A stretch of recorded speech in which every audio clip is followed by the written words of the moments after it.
Live from planet Earth, it's Amandha Zhane, and we are here with the amazing philosopher, comedian, Zhane Mauss. It's so good to see you in person. I had the opportunity to see him live last night. His show is amazing.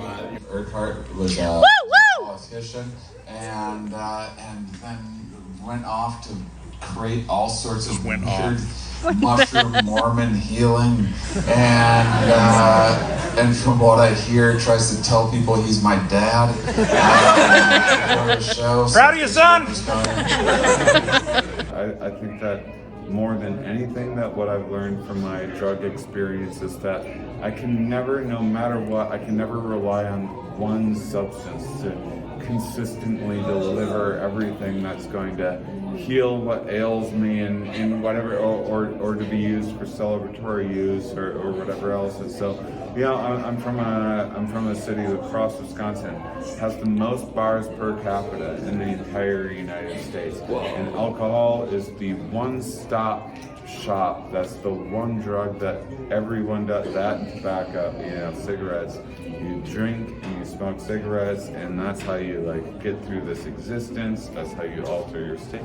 That's how you celebrate things. That's how you forget about the troubles in your life. That it's everything to everybody there. And I think just I don't even think it's a problem with alcohol or a problem with nicotine even. Not that those can't be problematic, but I think it's more of a problem of not having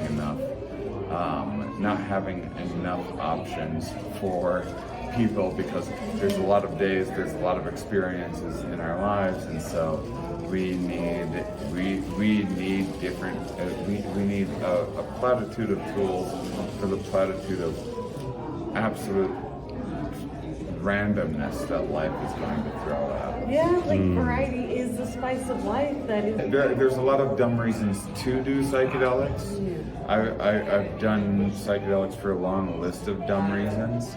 And there's a long list of dumb reasons to not do psychedelics. There's a long list of dumb reasons to not go to therapy. There's a long list of dumb reasons that I subscribe to every day to not work out more.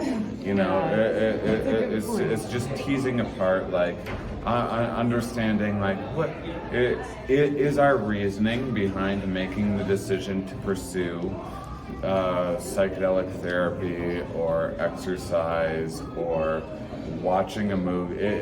Is it grounded in reason? And people can actually test these products at home and try like safe amounts of products at home. Yeah. Can you tell me a little bit about what you're offering people as like a bridge to see if it's right for them? My product, my Purple Lady, is so the branding is inspired by DMT experiences that I've had, where I see this purple woman that other people in other cultures even see. You have to watch his Tales from the Trip. Like he has so many good stories out there. Yeah. Google him. And honestly, like so I did a psychedelic tour in part as an expansion of the psychedelic themed shows that I was doing in 2015. It took off, it turned into a big tour in 2016, turned into a documentary, all the stuff, you know, that it didn't see coming. Along the way, people, you know, I was introduced to some new like substances I'd never heard of, while also being met with an audience of people that were like, do you have psychedelics for sale at the show and all of that? And so I started exploring things like Amanita muscaria and finding out that it's actually far from this like it doesn't need to, not every substance needs to in the psychoactive space needs to be like this like, oh, I'm seeing visuals and have it like that for me is like a once a month tops kind of experience. That is like, it's challenging and takes prep work and is an exploration. But things like Amanita muscaria and Blue Lotus and some other substances that we're exploring are ways of just altering your experience with life in a way that's far more nuanced. I mean, the products that we sell are first off, they're legal and they don't show up on drug tests. Second, they're pretty, I don't want to say they're safe, but they're honestly, they're like the intensity of caffeine or something like that. It's not, you're not having, if you dose properly anyway, you're not having some crazy visual experience. It's very hard to go too far with the recommended dose. You're just like having a few more smiles or a little more relaxed than you normally would be. And I think that we have these tools, they're here. That's it. They're studied. Yeah, Blue Lotus, it's a plant. And that's ancient stuff. Yeah, you know your stuff, because that's like ancient Egyptian. Yeah, then there's histories of historical use in it. But again, like, experiences vary. Blue Lotus in particular, if you Google Blue Lotus, it will be like, it has this property in it, and this property in it, and every single property will be like, and this is an aphrodisiac, and this is an aphrodisiac. I have not experienced, to my knowledge, a single extra erection than I would have normally because of Blue Lotus. Thank you for testing that out.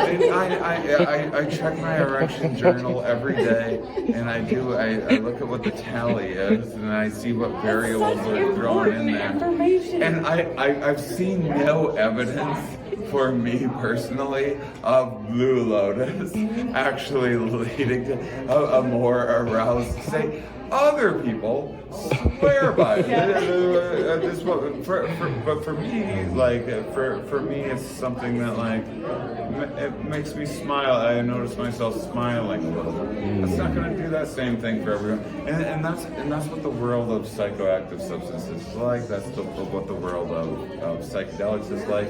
We try to throw little labels on expectations and what they're going to do for us, and it's just ultimately such a personal experience for everybody. Yeah, just like our Earth life, it's a personal experience. It's a personal experience. Do what makes you feel good. Yeah. I just want to honor you because you spend so much of your time and energy getting this information out and doing it in such a light and fun way that's easy to digest. Thank you so much. It cannot be easy. So thank you. And whatever he's taking, like, it works because that was your schedule would kill me.